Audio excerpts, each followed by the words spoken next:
በጻድቃኔ ማርያም ገዳም ምንድነው የተፈጠረው? ታሪካዊው ጻድቃኔ ደብረ ምጥማቅ ቅድስት ማርያም ገዳም ድንገተኛና መሪር አደጋ አጋጠመው። ከጻድቃኔ ገዳም አሳዛኝ መረጃ ተሰምቷል።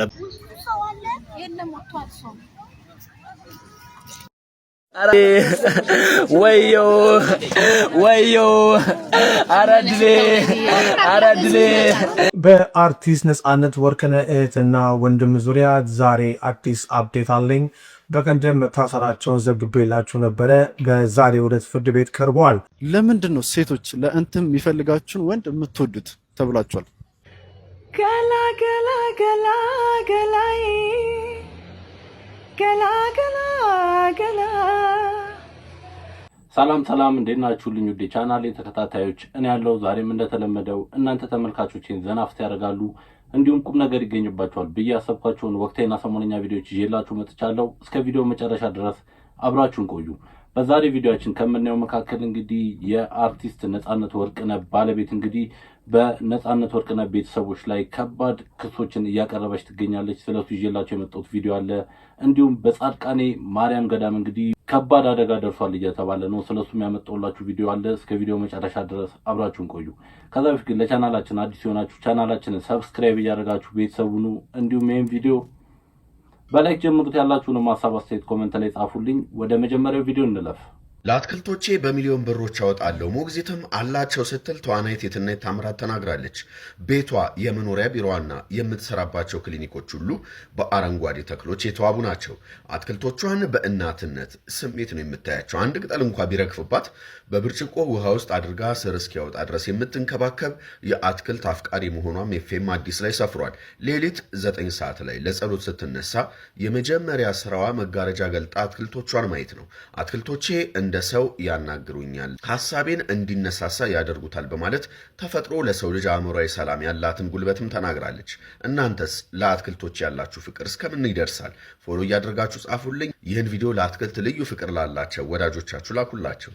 የዚች አርቲስት ላይፍ ስታይል እንግዲህ ብዙ ጊዜ አነጋጋሪ ናቸው። የምታደርጋቸው ነገሮች ብዙ ጊዜ ያነጋግራሉ። በሶሻል ሚዲያ ላይ እንግዲህ ይህ ድርጊቷ መነጋገሪያ ሆኗል። እናንተስ ምን ሐሳብ አላችሁ? ያላችሁን ሐሳብ አስተያየት ኮሜንት ላይ ጻፉልኝ። ወደ ቀጣይ ቪዲዮ እንለፍ።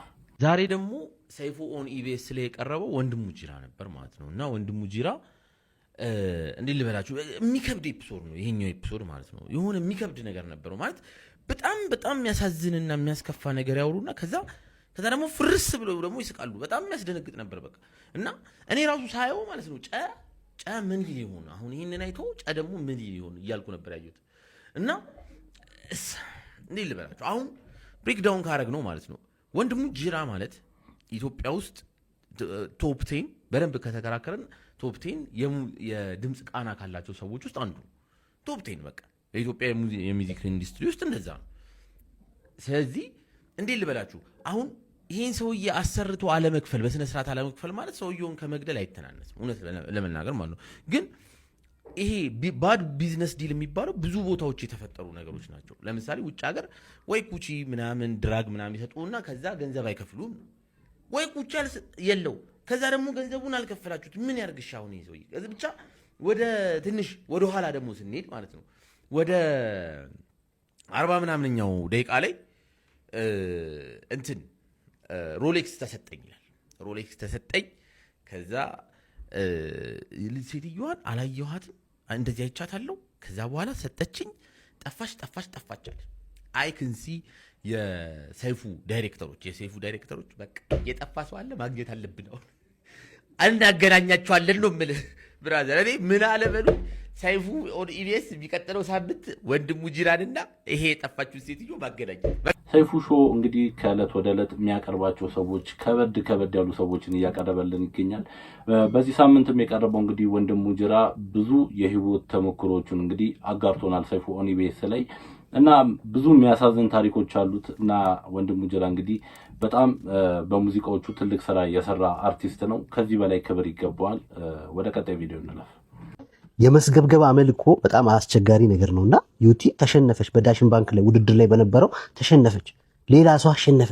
አንቺ ብዙ ውድድር እንድትወዳደረ ሰዎች ሲያሸንፉ ደስ ሊልሽ ይገባል እንጂ መስፈርቱ ልክ አይደለም እኔ ብቻ ነኝ አሸናፊ ነው ነገሩ። እንዴት ነው ነገሩ? ቲክቶክ ያንቺን ህይወት እንደቀየረ የሌላ ወጣት ልጆች የሌላ ታለንት ያላቸው ልጆችን መጥተው እዚህ ፕላትፎርም ላይ ህይወታቸው ቢቀየር ምንድነው ችግሩ?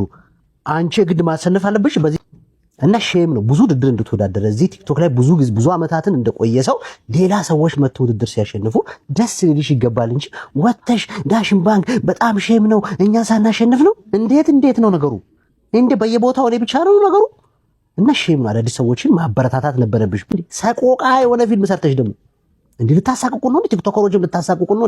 መዝናናት የምንፈልግበት ሰዓት ሰዎች ፊልምም ሲያዩ መዝናናት ነው ያለባቸው። ኑሯችን ያሳቅቀናል። የእናንተ ቲክቶክም እንደገና ያሳቅቀን ነው ነበረብሽ። አንቺ ቲክቶክ ላይ በጣም ብዙ አመት እንደቆየ ሰው ያንቺን ህይወት እንደቀየረ ሌሎችም ህይወታቸው ቢቀየር ደስ ሊልሽ ይገባል እንጂ ገና ሌላ ሰው አሸነፈ ሲባል ወተሽ ዳሽን ባንክ ብደውል ስልካቸው አይሰራም። ምን ምቀኝነት ምን ያደርጋል? በቃ ከዚህ በኋላ ምን ውድድሩ ታጥፎ ለአንቺ ሽልማቱ እንዲሰጥሽ ፈልገሽ ነው? ሼም የለሽም እንዴ? መስፈርት አለ፣ በመስፈርቱ ተሸነፍሽ።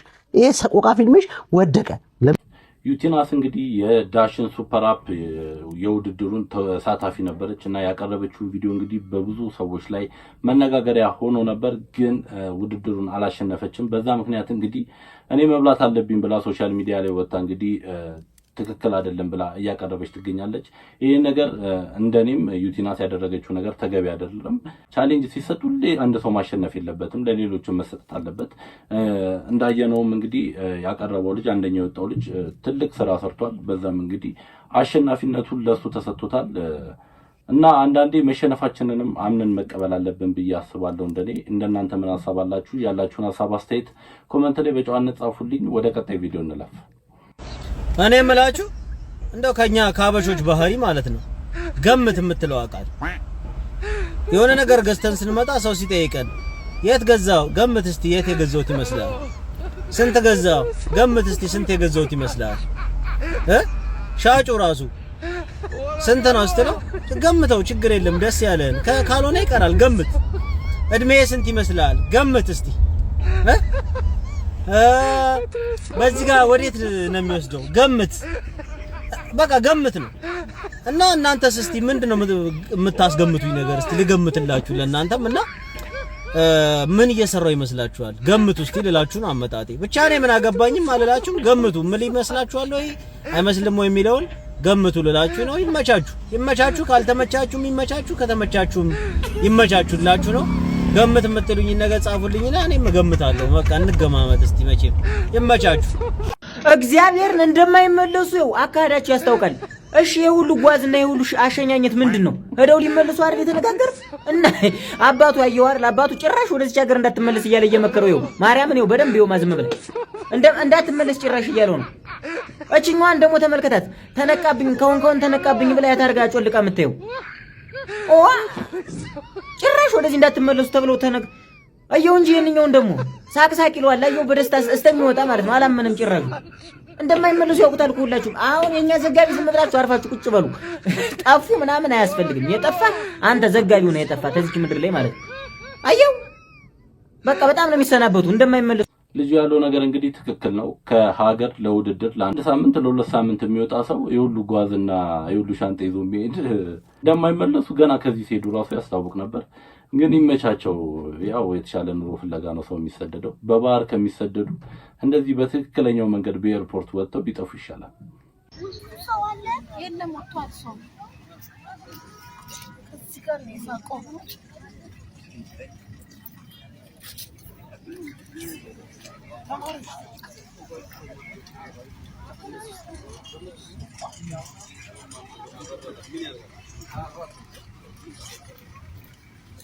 ከቀን ወደ ቀን እንግዲህ ኢትዮጵያ ውስጥ ከባድ የመኪና አደጋዎችን እያየን እንገኛለን። ብዙ ቁጥጥር ቢደረግም ብዙ ነገሮችን ቢደረግም ግን የመኪና አደጋ አሁን ላይ መቅረት አልተቻለም እና የኢትዮጵያ መንገድ ትራንስፖርት ኤጀንሲ እንግዲህ ከትራፊክ ቅጣት ከሚያገኘው ከተለያየ ገቢ ከሚያገኘው በቃ የመኪና አደጋ ሊቀንስ የሚችል የሆነ ነገር ሲስተም መዘርጋት አለበት ብዬ አስባለሁ። በየቀኑ እንግዲህ ብዙ ወገኖቻችንን በመኪና አደጋ እናጣለን። የመንገድ ትራንስፖርት እንግዲህ ብዙ ማስተማሪያ ነገሮችን እየሰራ እንደዚህ አይነት አደጋዎችን መቀነስ አለበት ብዬ አስባለሁ። ወደ ቀጣይ ቪዲዮ እንለፍ። በዚህ ሰዓት ስለ ሼክ መሐመድ አላሙዲ አዲስ መረጃ ተሰምቷል። የሼክ መሐመድ አላሙዲ ሀብት 10.1 ቢሊዮን ዶላር መድረሱ ተነገረም። ኢትዮጵያዊ ባለሀብት ሼክ መሐመድ አላሙዲ የህጣራ ሀብታቸው 10.1 ቢሊዮን ዶላር መድረሱን ተከትሎም በብሉምበርግ የዓለም ቢሊዮነሮች ዝርዝር ውስጥ በ375ኛ ደረጃ ላይ ተቀምጠዋል። በ2026 ብቻ የሀብታቸው መጠን በ1.67 ቢሊዮን ዶላር ወይንም በ19.7 በመቶ ማደጉን የተነገረው። ታዲያ ይሄ የብሉምበርግ መረጃ እንደሚያሳየው ሼክ መሐመድ አላሙዲ ከዚህ ቀደም ካጋጠማቸው የሀብት መቀነስ በኋላ በድጋሚ የሀብታቸው መጠን 10 ቢሊዮን ዶላር መሻገሩን አስታውቋል። ስለዚህ ጉዳይ ያላችሁን ሀሳብ አስተያየት ኮሜንት ላይ ጻፉልን። ለተጨማሪ አዳዲስ ቪዲዮዎች ፎሎ ማድረግ እንዳትረሱም። ከወንዶች የመጣ ጥያቄ ነው። ለምንድን ነው ሴቶች ለእንትም የሚፈልጋችሁን ወንድ የምትወዱት ተብላችኋል? ትክክለኛ አፍቃሪ የሆነ ሰው ብዙ ጊዜ ይሆናል አይደለ? ወንድ ሆኖ ይልመጨመጫል አይነት ነገርና ከዛ ማለት ኮራ ሚል ወንድ ምናምን ነገር ነው ብዙ ጊዜ እኛ ሴቶች የሚመቸን። አትልመጭ ያው ስላልገባን ይሆናል ስላላወቅን እኛ የምንፈልገውን እንጂ የሚፈልገንን ስለማንፈልግ ይመስለኛል። ካልፈለኩት አልፈለኩትም ነው። ግን ጥያቄው ተመልሶላችኋል? ካልተመለሰ ኮሜንት አድርጉ። ይሄ ግን እየወጣ ኢንተርቪው የሚያደርግ ሰውዬ በህግ መታገድ አለበት። ብዙ ጊዜ የሚጠይቃቸው ጥያቄዎች በቃ ከባድ ጥያቄዎችን ነው የሚጠይቀው። ሴቶቹም እንግዲህ ያለ ፍረት ነው የሚመልሱለት። ከቅርብ ጊዜ ወዲህ እንግዲህ ሶሻል ሚዲያ ላይ እንደ ኢትዮጵያ ባህል ያልተለመዱ ነገሮችን እያየን እንገኛለን። ይሄ መቅረት አለበት። መንገድ ላይ እየተፋችሁ የምትሄዱ ሰዎች ማለት ነው። እኔ በጣም አንደርስታንድ ማድረግ ሰው ነኝ። ሰዎችን አንደርስታንድ አደርጋለሁ ብዬ የማስብ ሰው ነኝ። ማለት አፍ ላይ የሚተፋ ነገር ለምን መጣ አይባልም። ብዙ ሰው ብዙ ነገር አለበት። እሱን አንደርስታንድ አደርጋለሁ። ግን እንደዚህ ሰበርም የለም ጎንበስም የለም። መሀል መንገድ ላይ እየሄዳችሁ ከመሬት ታስታችሁ ነው ቆማችሁ ማለት ነው። አታፍሩ? የሆነ ሰው ሳያችሁ ነው አታፍሩ እንዴ? ቤት ውስጥ እንኳን ኖርማሊ እኮ እጃችሁን ታጥባችሁ ነው የራሳችሁ ቤታችሁ መታጠቢያ ጋር እንኳን ሄዳችሁ ሰው ቢኖርም ባይኖርም ዩ ዱ ዲስ ማነር የሚባለው እሱ ነው ማለት ነው። እኔ አላቅም የት ሀገር እንዳደጋችሁ አላቅም እንደዚህ የምታደርጉ ሰዎች። እኔ አብዛኞቻችሁ እንግዲህ ሀበሻ ነው አብዛኛው ሰው ሁሉም ሀበሻ ነው እንደዛ የሚያደርገው። እና እኔ አሁን ማለት ነው እውነት ነው ብላችሁ ወይ ከወጣሁኝ ስለቆየው ምናምን ይሆናል። አሁን ሰሞኑን መውጣት ጀምሬያለሁ ምናምን እና አይ ስዌር ቱ ጋድ ድሮ መሬት እያየሁ የሚሄድ ሰው ነኝ። እኔ ምን አገኛለሁ ብዬ እንደሆነ ባላቅም ማለት ነው። አሁን ጫማዬን ለማስተካከል ጎንበስ ማለት እፈራለሁ። ደግሞ ምን ይሆን እያልኩኝ ምክንያቱም ቤት ገብቼ ምግብ መብላት አልችልም። ጠዋት ያየሁት ነገር ማታ ጭንቅላቴ ቀኑ ሙሉ እኮ ደህና ውሏል ማለት ነው። ልክ ማታ ምግብ ሲመጣልኝ ግን ትዝ የሚለኝ ነገር ያ መሬት ላይ የተፋችሁት ነገር ነው። እና እኔ ለምን ተፋችሁ ምናምን አይደለም። በቃ ብዙ ነገር ሰው ህመም ሊኖርበት ይችላል። በቃ አፍኗችሁ ምናምን ነገር ሊሆን ይችላል። ግን በቃ የሆነ ቦታ ጠጋ በሉና እንደዚህ ብላችሁ ቁጭ ብላችሁ ምናምን ነገር ትፉ። ኧረ በስመ አብ እየከበደኝ ነው። አላውቅም ወይ ከሀገር ወጥቼ ይገላግላችኋለሁ እንጂ ማለት ነው ያማረኝ። ግን እረፍ ኤኒዌይስ ከንፈሬ እንደዚህ መስሏል። መንገራችሁ ብዬ ነው። ልጅቷ ያወራችሁ ነገር እንግዲህ ትክክል ነው። መንገድ ላይ ምራቅ መጥፋት፣ አፍንጫ መነካካት፣ ማከክ ምናምን ህግ ወጥቶለት መታገድ ያለበት ነገር ነው። በጣም አስነዋሪ ነገር ነው። እንግዲህ መንገድ ላይ እውነቷን ነው ልጅቷ ያለችው። አንዳንዴ ቀን ላይ በቃ ስትራመዱ ምናምን የማይሆን ነገር መንገድ ላይ ታዩና ምግብ ልበሉ ስትሉ ይመጣባችኋል። በቃ እና ይሄ ነገር መቅረት አለበት። እንደዚህም የምታደርጉ ሰዎች እንግዲህ መሀል መንገድ ላይ እንደዚህ አይነት ነገርን ከማድረግ ጥግ ነገር ላይ ይዛችሁ እንግዲህ ብታረጉ ባይኔ ባታረጉ ሰው ባለበት ቦታ ባታረጉ፣ ግን ካረጋችሁ ግዴታም ከሆነባችሁ ጥግ ነገር ላይ ሄዳችሁ እንደዚህ አይነት ነገር ምራቅ መጥፋትን ምናምን ብታረጉት ባይነኝ። ወደ ቀጣይ ቪዲዮ እንለፍ። ሳምሪ አዲስ ፍቅር ጀመረች። ምን አገባክ? የራስን ህይወት አታስብም? የኔ ጌታ የሱ ለራሱ ህይወት ምን አገባክ? ፍቅር ጀመረች አቋረጠች። ኬር እኔ እንኳን ትዝ አይለኝም። እኔ ትዝ የሚለኝ እናቴ ከመቼው ትምህርቷን ጨርሳ የመጀመሪያ ደሞዟን በልታ ግማሹን ብር በተቀበልኩ ነው። ምን ገዝታ ትሰጠኛለች ነው። አንተ እሷ ፍቅር ጀመረች፣ እኔ እናቴ ብሩ ላይ ነው የምትጨረው። ምን አገባኝ? ፍቅር እንደሆነ ማንም ጉንፋን አለይትም ይገኛል። ፍቅር ማገባህ ነገር። አንተስ መቼ ነው የምትጀምረው ወይ የምታቆመው? ስለ ይሄን አሁን አንቺ ወይ ይሄኔ በቃ ባልሽ ወይ ዛልጋ ላይ ተኝቶ የቆሸሸ ካልሲውን አድርጎ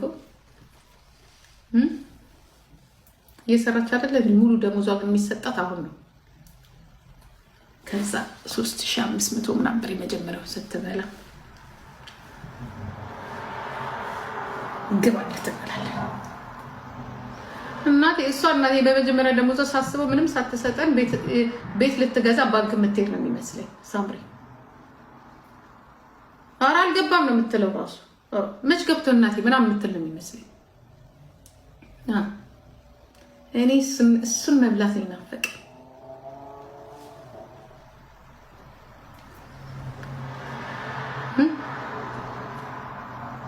3500 ታደርጋለች። በቃ ከዛ አዳሚ እንግዲህ እንዲህ ልባችኋለሁ መጣና የልጄን ደሞዝ ብዬ ቤት ገዛች። ገና እዚህ ሀገር ይቀራታል እንደ ኢትዮጵያ ብቻ ነው እንደምንገዛው። አሁንማ እዚህ የምንገዛለን ሰብሰብ ብለን ነው የምንገዛው። ፕላስ ጂ ፕላስ 2 ሳናሳያችሁ ድሮም እኮ ስላሌለች እንጂ እኮ መግዛት አቅቶን እኮ አይደለም የኔ እናት። ግን ለማን ብለን ነው የምንገዛው ብለን ተቸግረን ነው። አሁንማ ጭንቅላቱም የሷ እኛ ድርሻችንን ቁጭ እናደርጋለን። የጂጂ ኪያ ልጅ እንግዲህ ቅርብ ጊዜ ላይ ብሬክ አፕ እንዳደረገች ይታወቃል። ከዛ በኋላ እንግዲህ አዲስ ፍቅረኛ አልያዘችም ነበር። አሁን ላይ ግን አዲስ ፍቅረኛ መያዟን እንግዲህ እናትየውም አምናለች፣ ጂጂ ኪያ ማለት ነው። እና ይህን ፍቅር እንግዲህ ያዝልቅላት።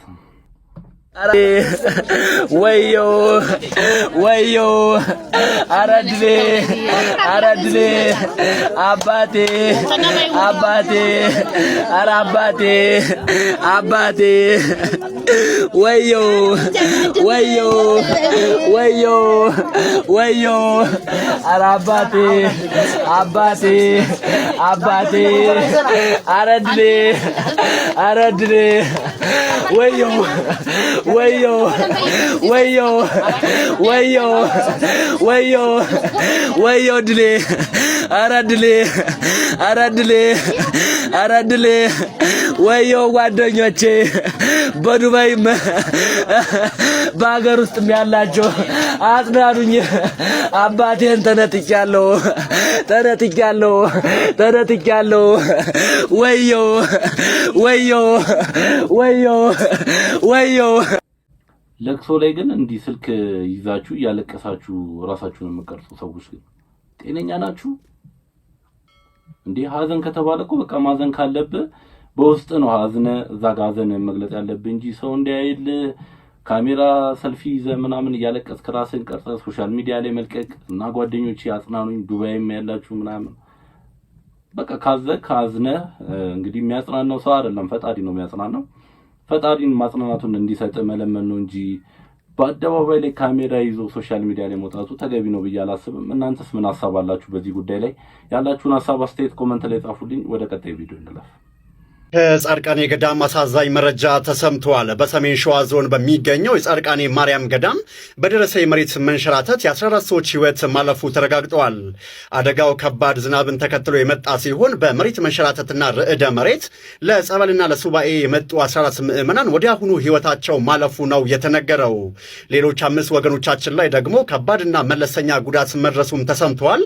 ብፁዕ አቡነ ቀሌምንጦስ በቦታው ተገኝተው ለሟቾች ጸሎተ ፍታትም አድርገዋል። በጸሎት ላይ ያሉ ወደ ፈጣሪያቸው የሄዱትን ወገኖቻችንን ነፍስ ይማር እንላለን። ለቤተሰቦቻቸው መጽናናትንም ተመኝተናል። እንግዲህ ከወደ ጻድቃኔ ማርያም የሰማነው ዜና እጅግ የሚያሳዝን ነው። ለሱባኤ የገቡ እንግዲህ በርካታ ወንድሞቻችንን እንግዲህ በመሬት መንሸራተት ምክንያት አጥተናቸዋል። ፈጣሪ እንግዲህ ነፍሳቸውን ይቀበልልን ነው ማለት የምፈልገው። ከዚህ ጉዳይ ጋር በተያያዘ ሌላም ቪዲዮ አለ፣ እሱን ቪዲዮ አይተን እንመለስ። በጻድቃኔ ማርያም ገዳም ምንድነው የተፈጠረው? ከገዳሙ እንግዲህ በዚህ ሰዓት እጅግ አሳዛኝ የተባለ መረጃ ተሰምቷል። በሰሜን ሸዋ ሀገረ ስብከት ስር የሚገኘው የጻድቃኔ ማርያም ገዳም በገዳሙ በደረሰ ድንገተኛ የመሬት መንሸራተት አደጋ የ14 ሰዎች ሕይወት ሲያልፍ በ5 ሰዎች ላይ ደግሞ ከባድና ቀላል የአካል ጉዳት መድረሱ ተነግሯል። ታዲያ አደጋው የተከሰተው ከክረምቱ ወቅታዊ ሁኔታ ጋር ተያይዞ በጣለው ከፍተኛ ዝናብ ምክንያት እንደሆነ ተነግሯል። ታዲያ በወቅቱ ለጸበል ለሱባኤና ለንግስ በዓል በገዳሙ ተገኝተው በነበሩ ምዕመናን ላይ ጉዳቱ እንደደረሰም ተነግሯል። ሕይወታቸው ላለፉ ምዕመናን የሰሜን ሸዋ ሀገረ ስብከት ሊቀ ጳጳስ ብፁዕ አቡነ ቀሌምንጦስ በስፍራው በመገኘት ጸሎተ ፍትሐት አድርገዋል። ለሞቱት ወገኖቻችን ፈጣሪ ነፍሳቸውን ይማር፣ ለቤተሰቦቻቸው መጽናናትን እንዲሁም ለተጎዱት ምሕረቱን እንዲልክላቸው ምኞታችን ነው። ታሪካዊው ጻድቃኔ ደብረ ምጥማቅ ቅድስት ማርያም ገዳም ድንገተኛና መሪር አደጋ አጋጠመው።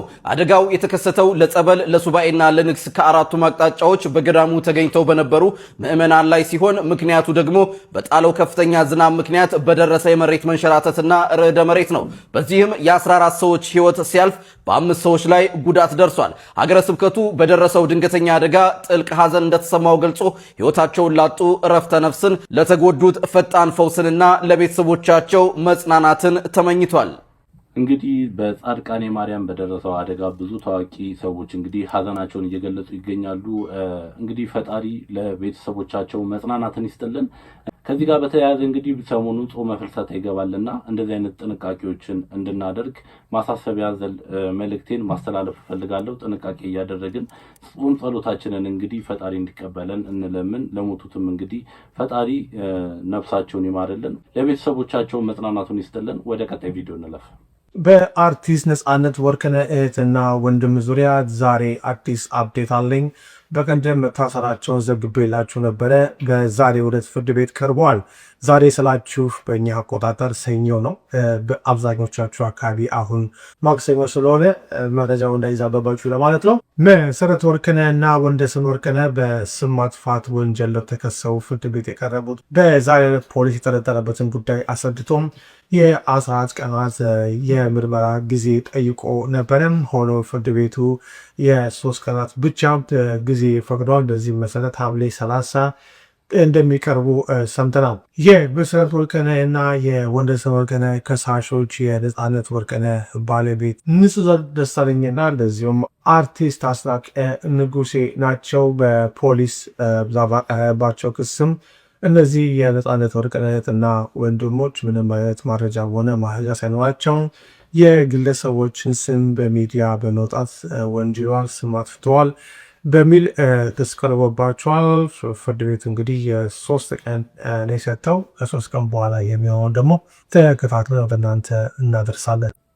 እንግዲህ የአርቲስት ነጻነት ወርቅነህ ባለቤት በአርቲስት ነጻነት ወርቅነህ ቤተሰቦች ላይ እንግዲህ ከበድ ያሉ ክሶችን እያቀረበች ይገኛል። እንዲሁም የቀድሞ የነጻነት ወርቅነህ የቅርብ ጓደኛው አስናቀ እንግዲህ ክሶችን አቅርበው የነጻነት ወርቅነህ ቤተሰቦች መታሰራቸው ይታወሳል። በዛም ጉዳይ እንግዲህ ፍርድ ቤቱ የ3 ቀን ጊዜ ቀጠሮ ሰጥቶባቸዋል። ከ3 ቀን በኋላ እንግዲህ ምን ይሆናል የሚለውን ክሳቸውን ተከታትዬ የማቀርብላችሁ ይሆናል። ወደ ቀጣይ ቪዲዮ እንለፍ።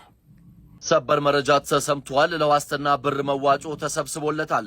በፊንቴክ ኢንቨስትመንት የመኪና ማጭበርበር ወንጀል ጋር ተያይዞ ተጠርጥሮ በእስር ላይ ለሚገኘው ታዋቂው ቲክቶከር መንሱር ጀማል ፍርድ ቤቱ የፈቀደለትን የዋስትና ገንዘብ ለመሸፈን የተጀመረው የገንዘብ ማሰባሰብ ሂደት መጠናቀቁ ተሰምቷል። ታዲያ ባሳለፍነው አርብ የሰበር ሰሚ ፍርድ ቤት ለተጠርጣሪው የ800 ሺህ ብር የዋስትና መብት መፍቀዱ ይታወሳል። ታዲያ መንሱር ጀማል የፍርድ ቤቱን ዋስትና ውሳኔ ተከትሎ ደስታ ቢሰማውም የተጠየቀውን ከፍተኛ ገንዘብ አቅርቦ መክፈል ባለመቻሉ ድንጋጤ ውስጥ ወድቆ እንደነበር ተሰምቷል። ይህንንም ለመፍታት በፍጥነት ወደ መዋጮ ማሰባሰብ ስራ መግባታቸውን አስተባባሪዎች ገልጸዋል። ስለ ጉዳዩ ያላችሁን ሀሳብ አስተያየት በኮመንት ላይ አስፍሩልኝ። የፕላስ ምልክቷን በመጫን የኪንጃ ኒውስ ቤተሰብ ይሁኑ። መንሱር እንግዲህ የቀን ወጪ 100 ሺህ ነው 200 ሺህ ነው እያለ ሲሰክሰን እንደነበረ ይታወቃል። አሁን ላይ እንግዲህ የዋስ የሚከፈል ብር አቶ ተዋቶ እንደተከፈለለት ሶሻል ሚዲያ ላይ ሰምተናል። ይሄ በጣም እንግዲህ የሚያስገርም ዜና ነው። ገላ ገላ ገላ ገላይ ገላ ገላ ገላ አልፈልግም ፍቅር ገላይ እኔ ካንተ ሌላ ገላ ገላ ገላ ገላይ ገላ ገላ ገላ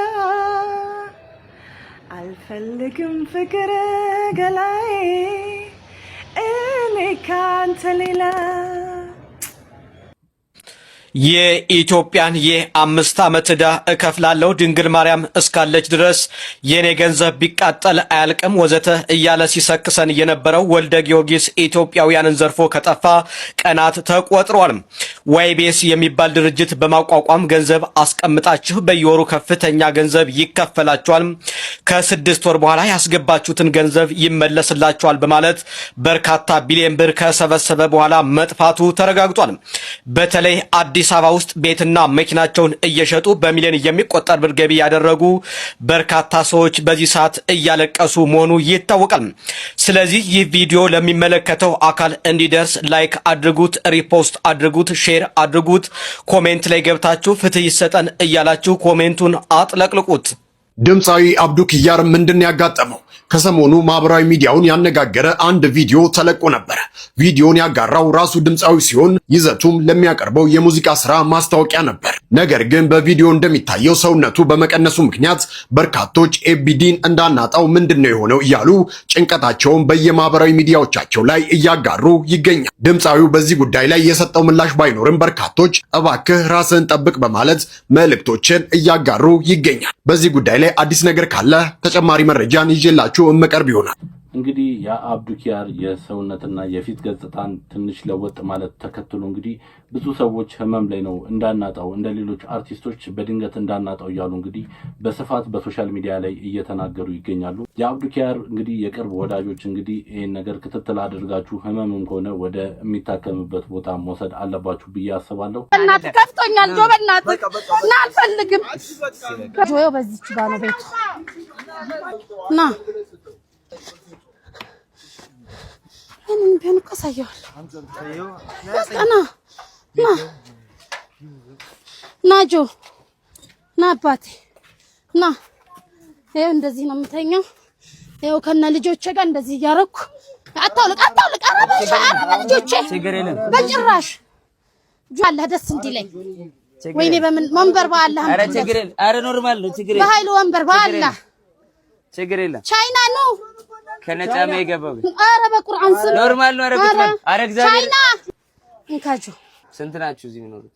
እነዚህ ሁለት ልጆች ናቸው። እታች ሻይ ቡና ደግሞ ሰራለሁ ፊት ለፊቷ ጋር ማለት ነው። ኦኬ ሻይ ቡና እዚህ ፊት ለፊቷ ጋር ነይ ሻይ ቡናሽን አሳይኝ። እሺ አስብለህ ችግር የለም። እዚህ ጋር ነው ሻይ ቡና? አዎ ያው እኔ አልተዘጋጀውም። እንግዲህ ድንገት ነው ያገኘሁሽ አይደለ? አሁንም ድንገት ነው ስፈልግ እጆ ድንገት ነው ያገኘሁሽ። እኔ በራሴ የምችለውን ያቅሜን 20 ሺህ ብር ሰጥሻለሁ። ይሄን ቪዲዮ ካዩ በኋላ ደግሞ ሰፖርት ማድረግ የሚፈልጉ ሰዎች በምን ያገኙሽ አንቺ? ስልክ ቁጥር አለኝ። እሺ ንገሪኝ። 09 73 03 95 56 እሷን መደገፍ የምትፈልጉ ሰዎች በዚህ ስልክ ደውሉላት።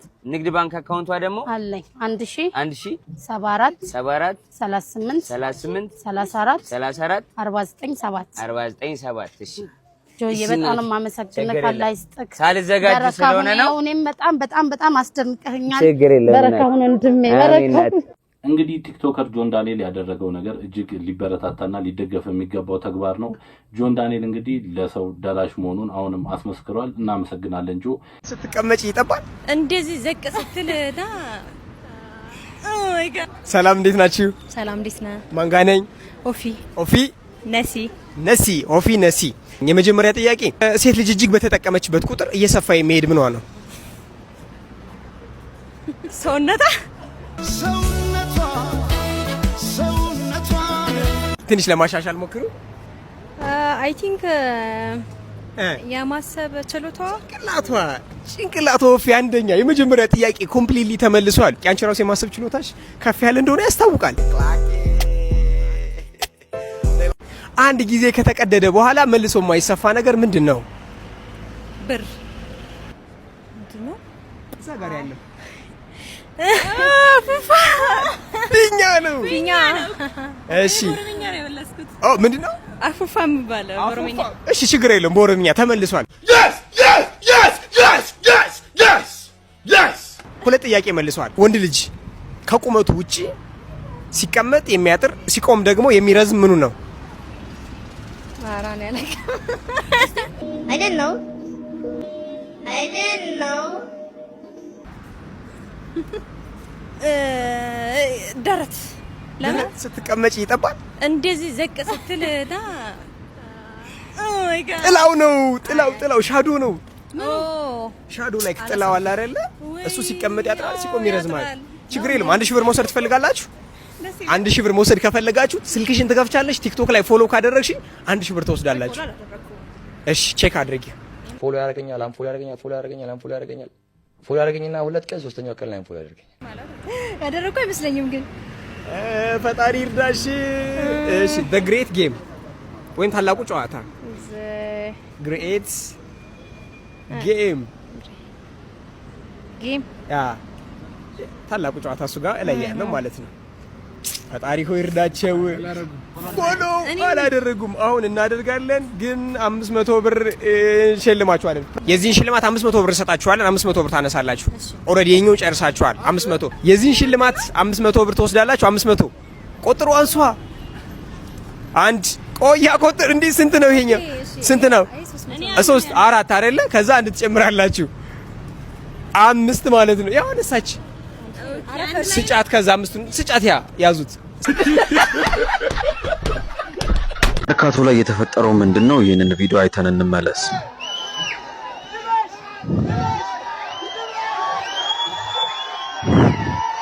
እንግዲህ እዚህ ቪዲዮ ላይ እንደተመለከታችሁት እነዚህ ሁለት ቆነጃጅት ሴቶች በመርካቶ መሃል ላይ በሚጓዙበት ወቅት በነበራቸው አለባበስ ምክንያት ነው እንግዲህ ህዝቡ እንደዚህ በነቂስ ወጥቶ ተቃውሞውን ሲያሰማ የነበረው። ይህም እንግዲህ አሁን ኢትዮጵያ ላይ ያለውን የሴቶች መብት ነጻነትን በግልጽ የሚያሳይ ነው ሲሉ እንግዲህ አንዳንዶች እየገለጹ ነው የሚገኘው። በእርግጥ የልጅቷ አለባበስ ከባህላችን ወጣ ያለ ቢሆንም እንደዚህ አይነት ግን ተቃውሞ መድረሱ በግል ነጻነቷ ላይ ያነጣጠረ ነው በሚል እንግዲህ ለሴቶች መብት የሚቆረቆሩ አካላት ሁኔታውን እያነሱት ነው የሚገኘው። ለማንኛውም እናንተ ይህንን ሁኔታ እንዴት ተመለከታችሁት? ሀሳባችሁን ኮሜንት ላይ ጻፉልን። የመረጃ ሌሎች እንደርስ ማድረጋችሁ እንዳትረሱ። አዲስ ሆናችሁ ፎሎ አድርጉ። መልካም ቀን። እንግዲህ ተመልካቾች እኔም ለዛሬ ይዤላችሁ የመጣሁት ቪዲዮዎች ይህን ይመስሉ ነበር። በቀጣይ በአዳዲስና በወቅታዊ ቪዲዮዎች እስከምንገናኝ ድረስ ፒስ ይመቻችሁ። መልካም ሳምንት።